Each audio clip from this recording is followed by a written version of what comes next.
About 5 years ago, my son was maybe 5 years old, and he and I were getting ready for another busy day when he pointed to a bird outside our window.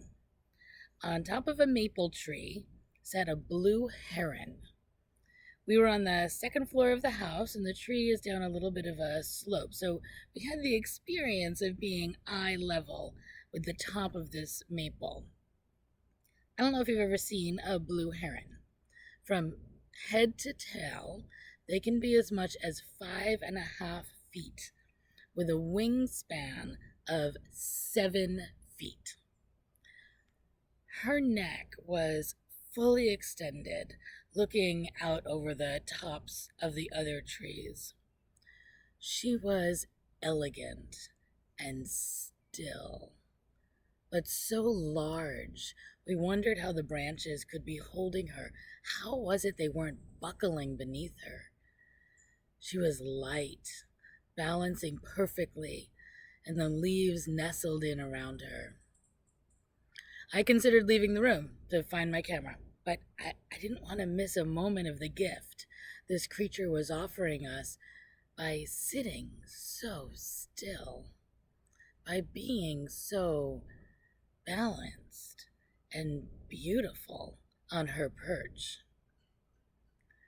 Zach and I stood equally still, watching her. Together, we were caught in a bubble of silence that rarely passes through our morning routine. It was as if we moved. We'd frighten her away, even though there was no way she could see us. We remained still and quiet.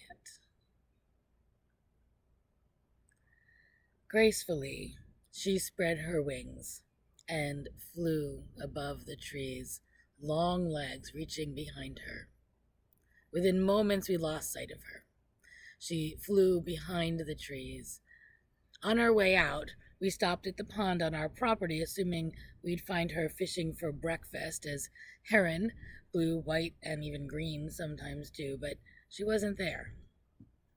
We waited a moment, thinking she was hiding, but she was gone. Her presence was brief, the way magic often is. Summer is standing still to watch a blue heron with your 5-year-old. It's the season of recreation, of abundance, of color and light and the generosity of earth. And today, it is ours. Long, warm days of summer conspire with vacation time and altered schedules to create fun and rest. We require summer to live balanced lives. We need the time that 15 hours of light provides each day. We need the heat that forces us to walk slowly, stand still, arrive late. The world feels like a difficult place. The world is a difficult place today. The slide into fascism is swift, a move we started 3.5 years ago that kicked into high gear with the arrival of the secret police in American cities. COVID is on the rise with a mind-boggling death toll, both realized and expected. The economy is heading for a free fall as unemployment rises. And parts of New York City feel like a ghost town, almost unrecognizable. It's exhausting. It's constant. And while so many of us want to be woke, we also have an urgent need for sleep. Summertime lends itself to long naps. We move slower, spend more time drinking iced tea, or lying on a beach, or enjoying socially distanced picnics. Summer offers itself to us every year as respite. When foster parents care for children, especially young children with trauma, life gets very intense. These parents have to be kind and gentle without end, even when the children are vicious or violent. Foster parents offer each other respite. They take the children for a weekend so foster parents can catch their breath. They swap weekends. It's your turn. We give you respite. You can sleep late, talk with each other, regroup, recharge, and then take the children back again, ready to be your best selves. Summer is our respite parent.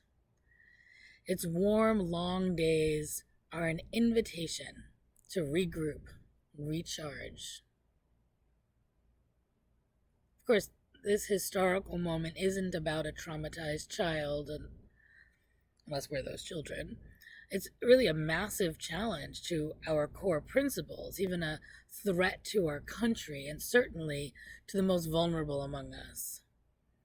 In the midst of all this trauma and struggle and fear, though, there's the heron.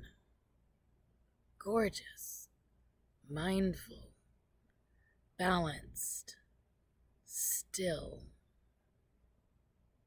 With all the noise coming at us from every direction, with hate and fear crashing down on our TV and phone and computer screens, with violence moving into our streets, that blue heron just sits, aware only of the air and the tree and of the meal she was stretching to discover.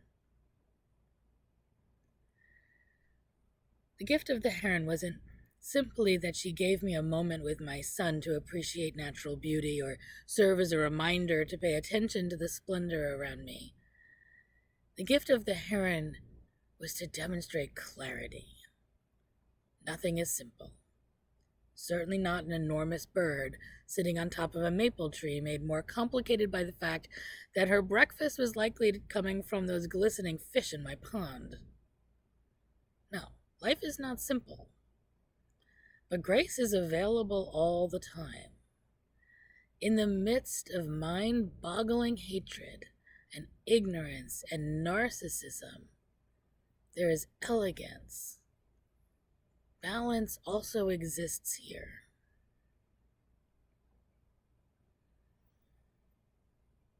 We're watching it in Portland. Protesters are out. So a wall of moms comes to protect the protesters.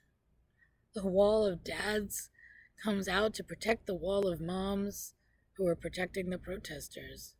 And yesterday we saw a wall of veterans coming out to protect the wall of dads, protecting the wall of moms, protecting the protesters. There is elegance and beauty, even in the pain. For me to appreciate the wonder of this world, I have to know it in its complexity. I have to accept that it's not all or nothing. There is magnificence and there is pain. We are shining stars, and we have the capacity to rain terror. I can find the balance of the heron in myself.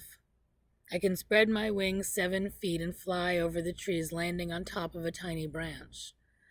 From there, I can see the world with its sadness, sacrifice, magnificence, and glory. To be awestruck, we have to know the depth of our pain, the potential of horror. We have to look at it squarely in the face and say, this is not all there is. There's also the heron. In addition to that classic poem by Mary Oliver, I have another summer picture I'd like to paint for you today to help bring us to balance, to rest. This poem is by Dick Allen, and it's called If You Get There Before I Do. Air out the linens, unlatch the shutters on the eastern side, and maybe find that deck of bicycle cards lost near the sofa. Or maybe walk around and look out the back windows first. The view is magnificent. Old silent pines leading down to the lakeside, layer upon layer of magnificent light. Should you be hungry, I'm sorry there's no takeout, only a general store. You passed it coming in. You probably didn't notice its one weary gas pump, along with those Esso cans from decades ago. If you're somewhat confused, think Vermont, that state where people are folded into the mountains like berries in batter. What I'd like when I get there is a few hundred years to sit around and concentrate on one thing at a time. I'd start with radiators and work my way up to Meister Eckhart. Or why do so few people turn their lives around? So many take small steps into whatever they never do, the first weeks, first lessons, until they choose something other, beginning their lives, so never knowing what it's like to risk last-minute failure. I'll save the last thoughts for blue. Klein blue, or the blue of Crater Lake, or an early June morning. That would take decades. Don't forget to sway the fence gate back and forth a few times just for the creaky sound. When you swing in the tire swing, make sure your socks are off. You've forgotten, I expect, the feeling of feet brushing the tops of sunflowers. In Vermont, I once met a ski bum on a summer break who had followed the snows for 7 years and planned on 7 more. We're here for the enjoyment of it, he said, to slide into joy. I expect you'll find Bibles scattered, or Talmuds or Korans, as well as little snippets of gospel music, chants, old Advent calendars, and paper doors still open. You might pay them some heed. Don't be alarmed when what's familiar starts fading, as gradually you lose your bearings. Your body seems to turn opaque, and then transparent until it's invisible. What old age rehearses us for, and vacations in the limbo of the Middle West. Take it easy. Take it slow. When you think I'm on my way, the long passage is done. Fill the pantry with cereal, curry, and blue and white boxes of macaroni. Place the checkerboard set, or chess if you insist, on the flat-top stump beneath the porch's shadow. Pour some lemonade in the tallest glass you can find in the cupboard. Then drum your fingers. Practice lifting your eyebrows until you tell them all, the skeptics, the bigots, blind neighbors, and those damn with faint praise critics with their hobby horses. Tell them I'm allowed. And if there's a place for me that love has kept protected, I'll be coming. I'll be coming too.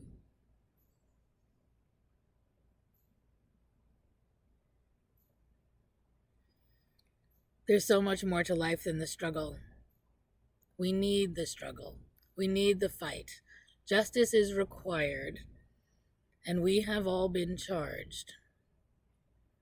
And there's also that cabin in the woods, that place we can go where the pines fill the air. Feet can brush the tops of sunflowers while you're on the tire swing, and we can think all our thoughts from radiators to Meister Eckhart to blue. Luckily, we don't need an actual cabin. Joy isn't in the circumstance, I've said it before. Joy is in the response. Life is both beautiful and horrific all the time. We've all had moments of living from our hearts, responding to average circumstances in sheer delight. We've all allowed summer to define us at some time, allowing our spirits the experience of sleeping porches and rocking on canoes on mountain lakes and watering a vegetable garden or watching fireflies. Joy is always available.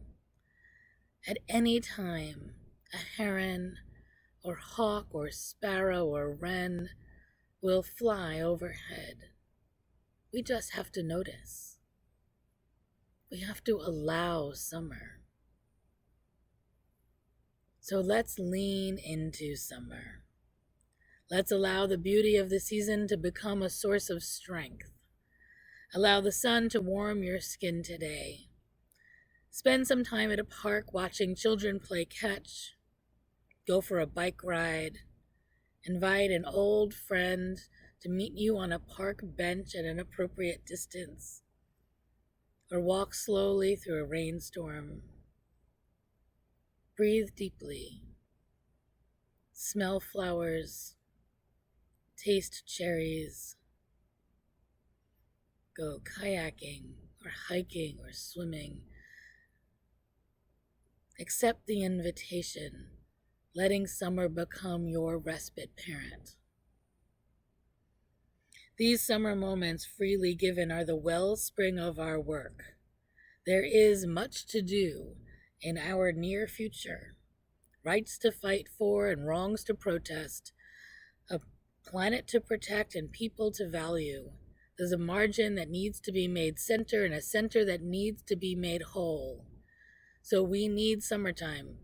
We need to remember that herons are balancing on maple trees, and cabins are opening, and tire swings are hanging, and poetry is waiting, and the sun rises in magnificence every day.